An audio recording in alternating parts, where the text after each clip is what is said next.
Hi, everybody, and welcome to Spa Babies, presented by Spendthrift. I'm Dan Illman, along with Nicole Russo, and let's throw up the field for Wednesday's Spa Baby race. We kick off the 50-cent late pick 5 with 2-year-old fillies, New York breds, going 1.16 miles on the inner turf. We've got 10 entered in the body of the race, with 3 also eligibles.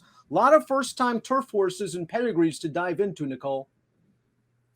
Absolutely. And an interesting mix of stallions, as these New York bred maidens often are. They're going long on the turf. It's going to be a full field. I think this is a race you could go a lot of different directions in.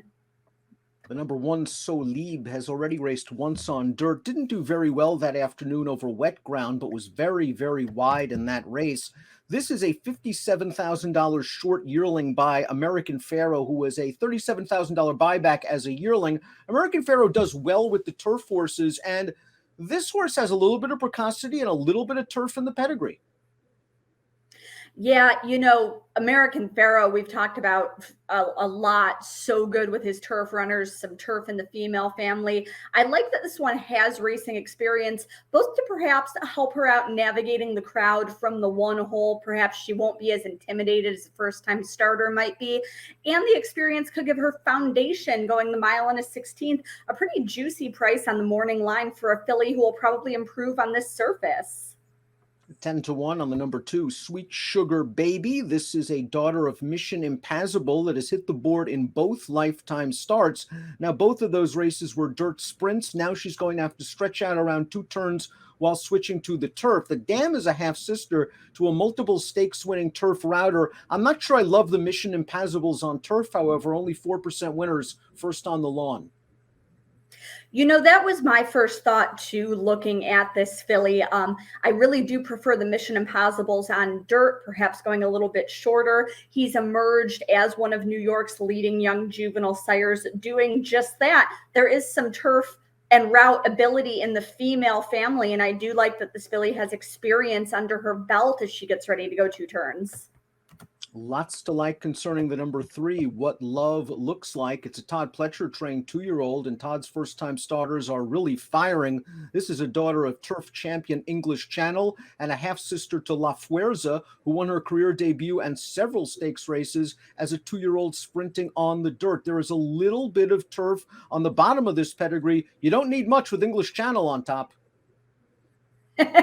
Well, yeah, I really do think that English Channel is all you need to see here. A turf champion, a leading turf sire, and really a route sire who imparts that stamina from the Smart Strike sire line. Number 4 is False Hope. This is a daughter of Normandy Invasion.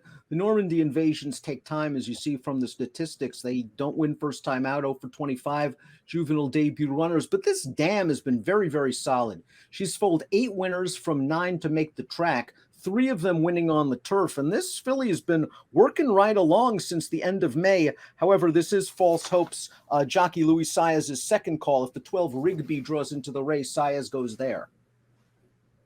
Well, if Rigby doesn't draw in, he's got False Hope. He's Saratoga's leading rider. So I think that would be, sort of the angle there with her. As you mentioned, the Normandy Invasions seem to take a bit of time. But, man, you have to respect a broodmare like her dam Giovanna S. just producing racehorses. The 5, Cupere, is a daughter of first crop stallion Cupid, a $110,000 yearling, and a half-sister to Ivar, who won the Shadwell Turf Mile and was also a Group 1 stakes winner in South America, the Dama Group 2 stakes winner in Brazil. Lots of turf, lots of route. Barclay Tagg can get a first-time starter to pop at a price occasionally. Yeah, and I really, really love this pedigree. You mentioned Ivar right there, Al's Gal right there. What a classy turf route mare she was. From the first crop of Cupid, who, Tappet has his sire Tappet has done okay as a turf sire. He's had the likes of Tappet's Fly. He's had synthetic grade 1 winners and champions, Stardom Bound and Hanson. I think his sons should also have some versatility to them. Haven't seen that many Cupids on the turf yet. One of the few horses in this race with prior turf experience is the 6 Oak Loves a Fight. Let's watch her career debut sprinting, going 5.5 furlongs. We see her wheel to the outside. She's in the blue cap and she's going to grind up to finish third. She's a daughter of Race Day that should really benefit from this experience. The second dam was a stakes winning miler. Oak Loves a Fight gets up for third at the end of this race, is probably going to need a little bit of a buyer boost. 9-2 on the morning line. Yeah, and I think perhaps the 9-2 is based on the fact that she rallied so well in her debut going shorter. She's getting more ground now, but she's going to need some pace if she's going to make a similar rally here. And the race shape is likely to be different, both because of the surface and the added distance. That said, I do think the Race Days benefit from experience. He was a very nice racehorse who came along as an older horse, and he's another son of Tapit. Trainer Safi Joseph, jockey Joel Rosario will send out the 7 Preposterous. This is a daughter of Union Rags. I don't like the Union Rags is on turf, but there is turf on the bottom of this pedigree. The dam one on the surface, and she's a half-sister to Money Multiplier, who I believe won 2 editions of the Grade 2 Monmouth Cup on turf. A lot of works for Safi Joseph. The barn's been a little bit cold, but you might get a price here with Rosario aboard. You might. And I sort of evaluated Preposterous's pedigree the same way you did. I really expected Union Rags to do a bit better on the turf and be a bit of a hidden turf sire himself, considering his breeding from the family of Declaration of War and others, but they just haven't fired on the turf to date. That said, there is some turf in Preposterous's female family, as you noted, to back that up a little bit. Waterville, the number 8's your morning line favorite based on several factors. She's a daughter of turf champion Kitten's Joy. She's a half-sister to a couple of black type earners. The dam was a graded stakes winner on the turf. You've got Christophe Clement with an experienced 2-year-old. And this horse just did not have a good trip in her debut. She broke slowly, was bounced around. She'll really benefit from that experience, I would think. She'll definitely benefit from that experience and is eligible to improve off that tough trip, as you noted. And man, this is the one whose pedigree you just cannot poke holes in. By a turf champion and leading turf sire and stamina influence on the turf in Kitten's Joy, out of a graded winning turf router in Strike It Rich. Princess in Paradise, the number 9, has raced once. That was at Belmont Park on July the 1st. She had the misfortune to take on a runaway winner that afternoon. She's by Soaring Empire, 1 for 23 with first turf runners. The jury's still kind of out on how the Soaring Empires will do on the grass. But as you see, the dam liked the surface, and the dam's a half to Gator Brew, a stakes-winning dirt miler. And Montesa G was black type, placed on various surfaces.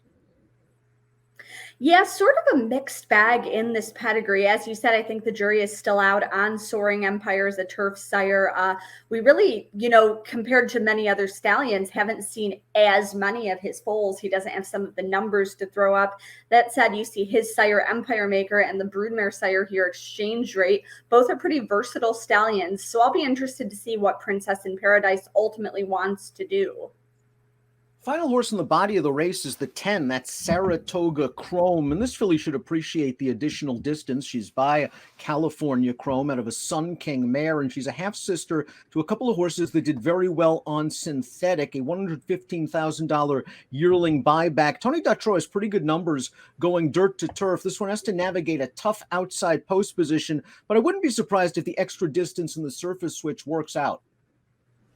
Oh, absolutely. I do think, obviously there's a ton of stamina in this pedigree, and California Chrome was really a multi-surface threat. He was a grade 1 winner on turf in the Hollywood Derby and ran some other very nice races on the turf. Let's take a look at our top picks for the Wednesday Spa Baby event, our coverage presented by Spendthrift. We're going for a price. 20-1 on the morning line for SOLIB. Wide in her debut, Nicole. I'm hoping no wide trips from the rail here. Let's save all the ground. Yeah, and as I said, I like that she has that experience both to help her out in navigating what should be a full field and to not have that intimidation factor of a first-time starter, and that she has that start to give her the foundation stretching out to a mile and a 16th. I like that price, considering she's probably going to improve on the surface and improve with the added distance as a daughter of American Pharoah. We're both trying to start this racing week at Saratoga Traverse Week off with a price on Wednesday. I'm going to go for a little bit of a spread in the late pick 5, useful 4, 110.58. Nicole's going with the 1 SOLIB, 1, 8, 4, and 5. It is race number 6 at Saratoga on Wednesday. It's your Spa Baby race, and it's presented by Spendthrift.